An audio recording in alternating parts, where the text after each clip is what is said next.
निहारिका आपकी भाभी जी, और आज हम फिर से निकल गए हैं मैदान में। और आज बात करने वाले हम एक बहुत ही महत्वपूर्ण मुद्दे पर। महत्वपूर्ण मुद्दा इसलिए है क्योंकि ये हमारे समाज से जुड़ा हुआ मुद्दा है। अब देखिए कि हम लोग 2024 में आ गए। 2024 में हर चीज़ नई है, हम अपने आप को समाज से अपडेट करके चल रहे हैं, लेकिन एक सामाजिक बुराई ऐसी है जो अभी भी हमारे समाज में है। जी हाँ, दहेज प्रथा की बात कर रहे हैं हम। और दहेज प्रथा एक ऐसी चीज़ है जिसके कारण अभी भी हज़ारों लड़कियां हर साल जान देती हैं। हर साल जो है वो किसी न किसी हादसे का शिकार हो जाती हैं, दहेज के लिए जलाई जाती हैं, मारी जाती हैं, प्रताड़ित की जाती हैं, शारीरिक और मानसिक दोनों स्तर पर।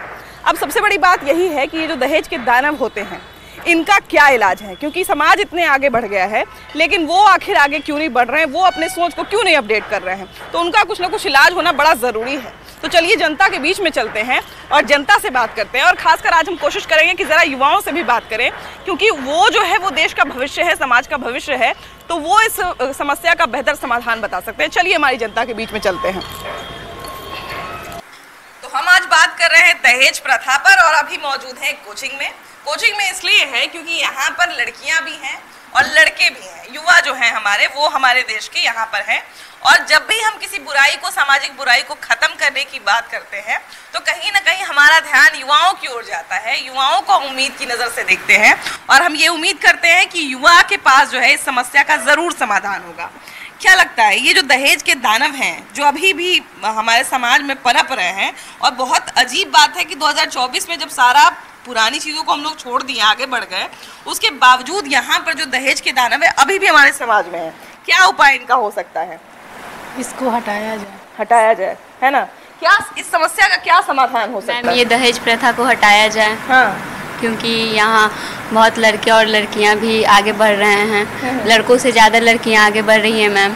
तो ये दहेज प्रथा को हटाया जा सकता है। अच्छा, कई बार क्या होता है कि लड़कियाँ जो है वो तो जागरूक होती हैं कि हमको दहेज देके शादी नहीं करना है, लेकिन माहौल ऐसा बन जाता है। अब देखिए कि शादी हो जाने के बाद भी लड़कियों को प्रताड़ित किया जाता है कि तुम्हारे घर से चेन नहीं आया तो तुम्हारे घर से गाड़ी नहीं आई, तो तुम्हारे घर से ये नहीं आया। मतलब लड़कियों को मेंटली टॉर्चर किया जाता है शादी के बाद भी।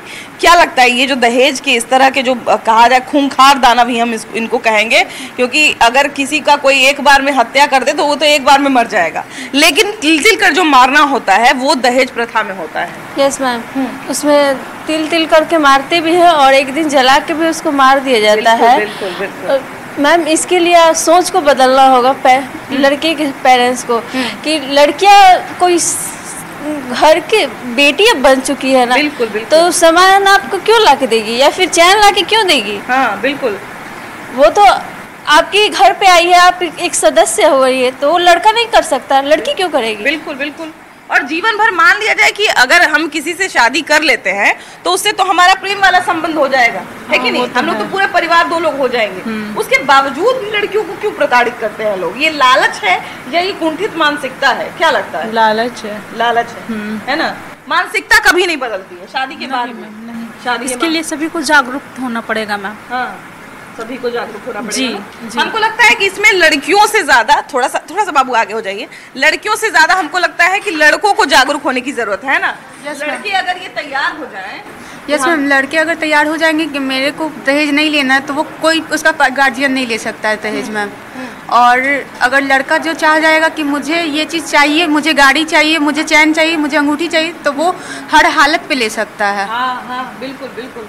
कई बार हम लोग देखते हैं ना कि मतलब शादी के 10 साल बाद लड़की की हत्या हो गई, 2 बच्चे हैं उसके, और उसके बाद उनको जला के मार दिया। मतलब समझिए कि बच्चा हो गया, वो समझिए कि उनके बच्चों की माँ है कि नहीं?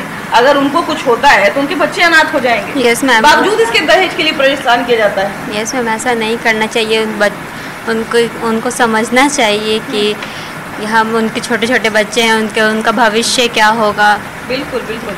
अच्छा, यहाँ पर दुख नहीं समझ सकते हैं। हाँ। वो किसी की बेटी का दुख नहीं समझ सकते, कि वो सिर्फ अपनी बेटी का ही दुख समझ सकते हैं। देखिए, ये बिल्कुल इन्होंने सही बात कही है कि बहुत लोग जो है वो इसलिए भी दहेज लेते हैं कि कहते हैं कि अरे हम अपनी बेटी को तो इतना दिए थे, तो वो बहू से कैसे नहीं लेंगे? हम नहीं लिए रहते तो नहीं देते। मैम वो दूसरे घर की बेटी है तो वो नहीं समझते हैं, और अपने घर की बेटी को समझते हैं कि हाँ वो मेरी बेटी है। दूसरे घर की बेटी को तो समझना चाहिए ना मैम। बिल्कुल बिल्कुल बिल्कुल। Yes. वही तो है ना, बहुत लोग बोलते हैं जितना लिए थे उतना दे दिए, उससे ज्यादा नहीं किए। ताकि उसको अपने घर में तकलीफ ना हो, जाके वो अपने ससुराल में जाके तकलीफ ना हो, और मेरी बेटी वहाँ सेफ रहे। जैसे हम अपनी बहू पे कर रहे हैं वो मेरी बहू पे अत्याचार ना करे, और वो दहेज दे देती है और उसको वो चुप करवा देती है। और आए दिन दहेज के कारण ही गला घोट दिया जाता। नए नए शादी होते हैं, 1 महीने के मंथ बाद उन्हें गला घोट दिया जाता है दहेज के कारण। और दूसरे मतलब कि लड़के उसको देखने के लिए शादी के लिए दिया जाता है। जब एक बार और दहेज पर बात कर रही थी तो बहुत सारे लड़कों का कहना था कि हम तो दहेज नहीं लेंगे, लेकिन फिर जब हम अपनी बहन का शादी करने जाएंगे तो वो लोग तो हम लोग से दहेज मांगेगा, तो फिर हम कैसे दहेज नहीं ले। तो ये चीज लोग समस्या ये बताते हैं। तो क्या लगता है कि हमारी बहन को हमें दहेज देना पड़ा है, इसके लिए हमें भी दहेज लेना जरूरी है?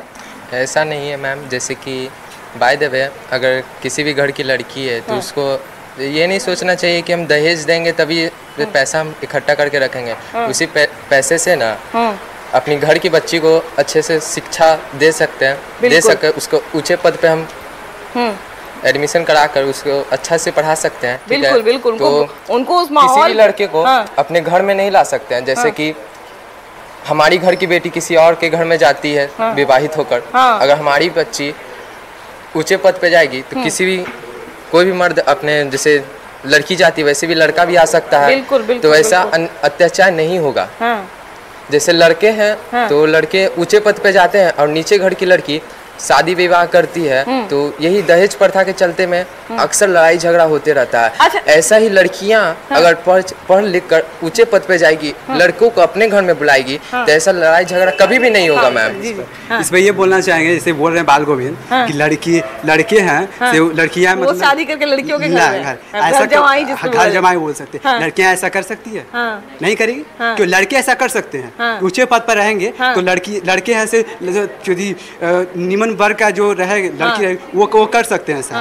लेकिन लड़कियां ऐसा नहीं करती है, वो पढ़ लेगी तो ऊंचा पद के लड़के खोजते हैं। वो ऐसा इसलिए होता है, हम आपको बताते हैं क्योंकि समाज में एक मानसिकता है ना। इसलिए आप बोल रही हैं कि लड़का जिम्मेदार है, तो लड़का नहीं है, वो फैमिली जिम्मेदार है।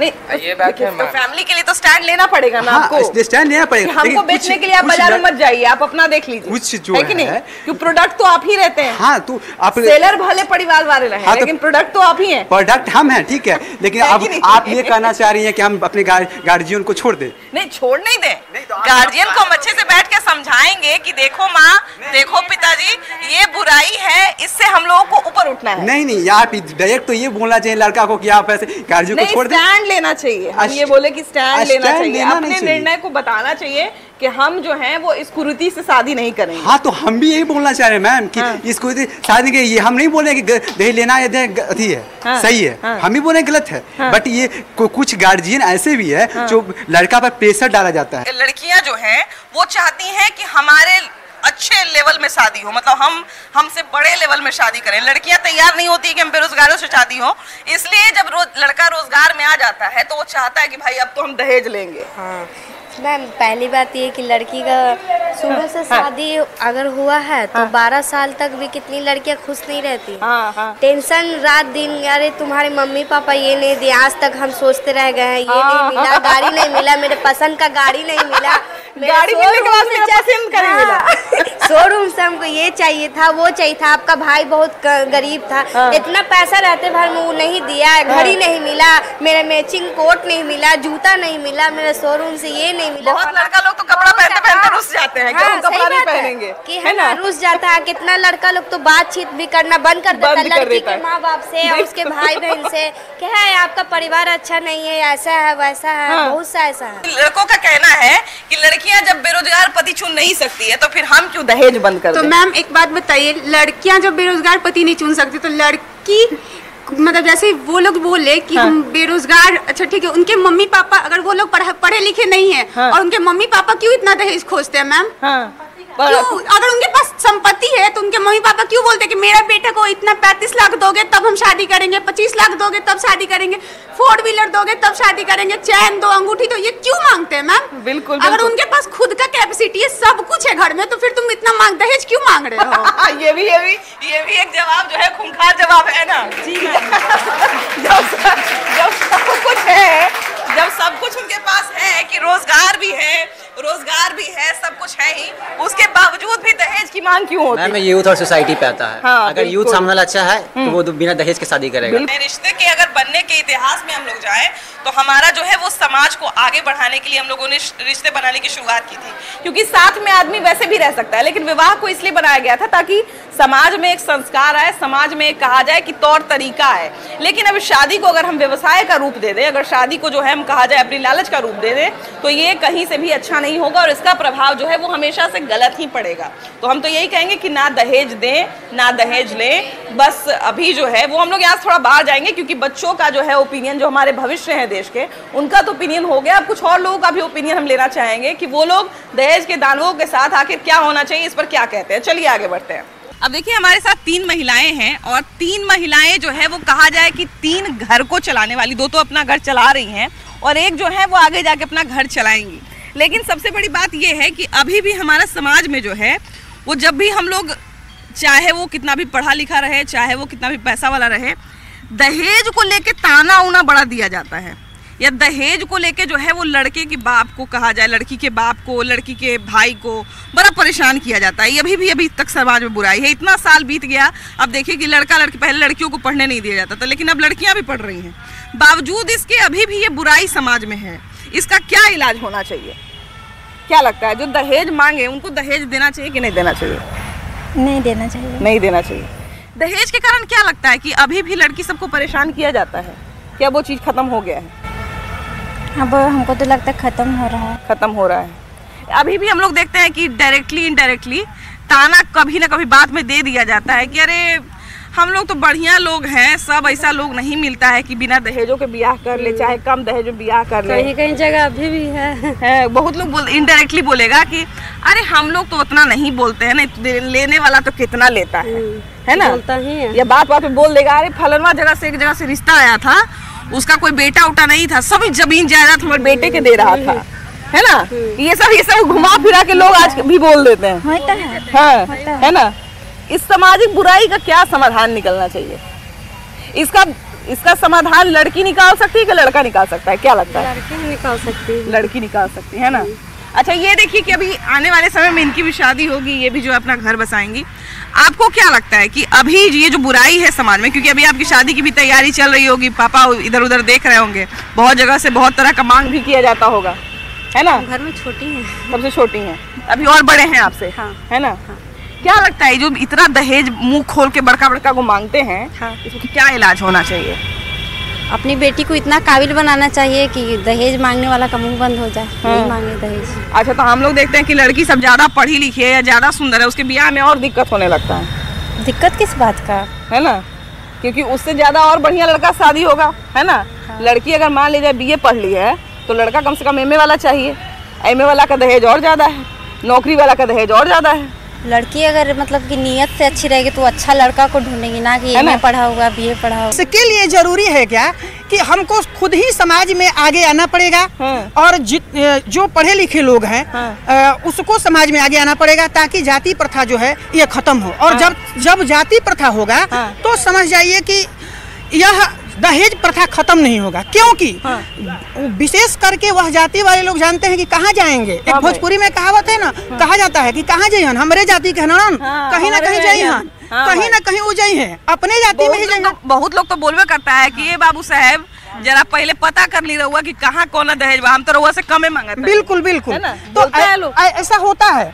तो हमने तो बढ़िया लोग बानी, हमने कमे मांगता है, तो जाइए ना मुंह खोलिए, बिल्कुल बिल्कुल। तो बिल्कुल इसीलिए जरूरी है कि समाज में वैसे वर्गों को आगे आना पड़ेगा जो जाति प्रथा समाप्त करे। जाति प्रथा अब तो यहाँ पे क्या है, तो जाति तो चुनाव में हावी हो गया। सभी जो शिक्षित व्यक्ति हैं, जो भी हैं, उनके अंदर एक तो पहले संस्कार नहीं है। संस्कार नहीं होने के कारण वो दहेज की ओर कहने का मतलब है कि वो संस्कार ऐसा होना चाहिए जिससे कि हमारा, जैसे पहले कहा होता कि पहले हमारा परिवार अच्छा होना चाहिए। परिवार अच्छा होना चाहिए। सबसे बड़ा धन हमारा क्या है? समाज का छोटा रूप परिवार ही परिवार है। परिवार अच्छा होगा तो समाज अपने आप अच्छा हो जाएगा। अगर परिवार मेरा अच्छा है तो फिर पैसा आना जाना है। लेकिन आज उसको लोग नहीं मान पा रहे हैं क्योंकि वो शिक्षा जो लिए हैं, बहुत लोग कहते हैं हम तो शिक्षा में इतना पैसा लगाए हैं फिर कहाँ से होगा। अरे भैया वो भी तो अपने बच्ची को शिक्षा दिया है लेकिन उसकी ओर लोग ध्यान नहीं देते हैं। शादी हो गई आपकी कि अभी कुंवारे हैं? कुंवारे हैं।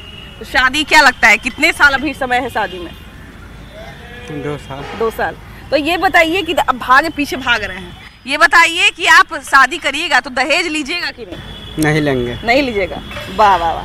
तो आपके मम्मी पापा तैयार हैं इस चीज से कि हाँ बिना दहेज लिए शादी करेंगे? तैयार हैं। तैयार हैं। वाह वाह वाह। देखिए ये समाज में अच्छा एग्जाम्पल प्रस्तुत करेंगे। अच्छा देखिए एक भैया है यहाँ पे, जरा इनसे भी बात करते हैं। क्या भैया आपकी शादी हो गई कि अभी बाकी है? हो गया है ना? दहेज लिए थे? नहीं, बिना दहेज के मंदिर में किए थे। मंदिर में भी आके लव मैरिज किए थे क्या जी? नहीं, ऐसी देखा सुनी मम्मी देखने गया था। तो मेरा पास था से कि पहला औरत डेट हो गया था। अच्छा। एक मेरा लड़का था। अच्छा। हम शादी उदी नहीं कर रहे थे। हाँ। तो फिर बोला कि इसे नहीं करेगा तो जिएगा कैसे? भाई पैसा कौड़ी कौन रखेगा? आप अकेले, अभी तो उम्र भी आपका कम है। फिर मेरी शादी किए हैं तो वो भी लड़की हमको मैंने हाथ दिमाग के मिल गया है। अच्छा। खाना पीना ठीक से मैंने बनाना नहीं आता, न पैसा कौड़ी गिनने आता है। उसको अभी हम रखे हुए मजियापुर में शादी किए हैं। अच्छा। यही गांधी मैदान में काम करते हैं, साफ सफाई का। साफ सफाई करते हैं, यही सब टोटल काम का। अच्छा ये बताइए भैया कि बहन वहीन है कि नहीं? एक है। बहन है? 2 है, वो मनेर शादी किए हुए हैं। हाँ, तो उनको शादी में दहेज दिए थे? हाँ थोड़ा मोड़ा दिए थे, पटने से शादी किए थे मंदिर में। अच्छा ये बताइए भैया कि आजकल ये जो दहेज के लालची लोग अभी भी हैं तो इनका क्या इलाज होना चाहिए? जो लालच में दहेज दहेज माने बंद कर देगा वही ठीक है। दहेज बंद कर देगा, पसंद करेगा, खाना पीना मजबूत से जाएगा, जमीन जिसका है अपना पत्नी के बाल बच्चा को सुख से देखेगा, हर चीज करेगा। सबसे बड़ा है कि नशा करने से फैमिली के छोड़ा जाता है। वही ना भैया, मान लीजिए दहेज देके हम ब्याह कर दे जैसे तैसन आदमी से खराब निकल जाए। सोना चांदी है घर में, पेटी में सब है कि सब पीने के लिए बेच देता है, मारवो करता है पी के। दुनिया में हर 90% में 10% ठीक है, ना तो 90% समझी पूरा खराबे है। बच्ची है आपके घर में? जी। शादी हो गई है कि बाकी है? नहीं शादी है। शादी हो गई है? नहीं, होने वाली है। तो अभी बच्चे के शादी का मतलब रिश्ता उस्ता का बात कर रहे हैं? जी नहीं, अभी नहीं कर रहे हैं। दहेज उहेज तो पैसा वैसा जमा किए होंगे कि भाई बेटी के शादी में बढ़िया खर्चा हो जाएगा? वो तो दुनिया करता है, हम भी उसके पीछे हैं। हाँ। अच्छा भैया ये बताइए कि जब तक हम लड़के के बाप रहते हैं तब तक तो समस्या नहीं है, लेकिन लड़की के शादी में हम लोग देखते हैं कि माँ बाप का क्या गति होता है दहेज के चक्कर में, है ना? कि दहेज के चक्कर में समझिए कि एक बाप जो है उस शादी के 1 साल पहले से लेके 1 साल बाद तक चैन का नींद नहीं सो पाता। और पहले से अगर घर में बेटी को ब्याह करना हो तो उसको 5 साल पहले से प्लानिंग बनाना पड़ता है कि कैसा लड़का मिलेगा, कैसा लड़का वाले को परिवार होंगे, क्या मांग होगा और किस परिवार में हम बेटी को ब्याहेंगे, उसके लिए 5 साल पहले से प्लानिंग करना पड़ता है। अच्छा इतना मेहनत करने के बाद भी बाप को कई बार क्या होता है कि बच्ची को मानसिक और शारीरिक दोनों तौर से जो है उस दहेज के लिए बहुत प्रताड़ित किया जाता है। ऐसे आदमी का क्या इलाज होना चाहिए जो इस समाज में रहते हैं लेकिन सामाजिक कहीं से नहीं है? नहीं ऐसे लोगों को तो इलाज यही होना चाहिए कि मैंने यहाँ का जो मतलब सरकार है मैंने कड़ा से कड़ा सजा दे जो दहेज प्रथा के लालची हैं। और ऐसे तो हर आदमी लोग बोलता है कि हम दहेज के पीछे नहीं रहते हैं, लेकिन जो व्यक्ति बोलता है कि दहेज के पीछे हम नहीं हैं, जो पहले ही बात बोला समझिए वही पीछे है, टाइट होके, इसलिए कि आगे से वो बोलता है पाछे से लेता है। अच्छा ये बताइए कि जो दहेज को लेकर आजकल बच्चियों को परेशान किया जाता है, इनसे लोगों का क्या उपाय होना चाहिए, क्या इलाज होना चाहिए जो दहेज के लेके बच्चियों को परेशान करते हैं? इसका तो इलाज होना चाहिए। इलाज होना चाहिए। बहन है आपके घर में? शादी हो गया है कि बाकी है? बाकी है और शादी हो गया। शादी हो गया है तो उनके यहाँ भी जब शादी हो रहा हो दहेज वहेज का मांग रखा गया होगा जोरदार एकदम? हाँ मांग तो रखा है ना कि हमारे यहाँ ये आता है, हमारे यहाँ वो आता है ना? हाँ। तो आप लोग क्या किए, सारा मांग पूरा किए? मांग पूरा किए, उसके बाद शादी हुआ, है ना? तो अभी भी कुछ लोग कभी बैठते हैं आप लोग तो सुनाते हैं कि ये होना चाहिए था लेकिन नहीं हुआ, बोलते हैं नहीं? अच्छा देखिए कि हमारे समाज का जो है वो कहा जाए कि एक इसको कमजोरी कहें या जो कहें कि बहुत सारी बुराइयों को जो है वो रीति रिवाज का नाम दे दिया गया है ना। सास जो है वो ये समझाएगी या ससुर जो है वो ये समझाते हैं कि हमारे यहाँ रिवाज है कि ऐसा होता है। भैया रिवाज को किसने बनाया? हम ही आपने बनाया। ऐसा कोई रिवाज हमारे समाज में, हमारे परिवार में नहीं होना चाहिए जिससे हमारे परिवार के, हमारे समाज के दूसरे लोगों को तकलीफ हो। इस बात का हमेशा ध्यान रखना है। बाकी शादी जो है वो बहुत खूबसूरत रिश्ता होता है, इसको बहुत ही प्रेम और सम्मान के साथ जो है बनाया जाना चाहिए। इसमें दहेज जैसी बुराई कहीं से नहीं आनी चाहिए। फिलहाल इस एपिसोड में इतना ही। अगले एपिसोड में हम लोग फिर से मिलेंगे एक नए मुद्दे के साथ, लेकिन तब तक के लिए बाय बाय।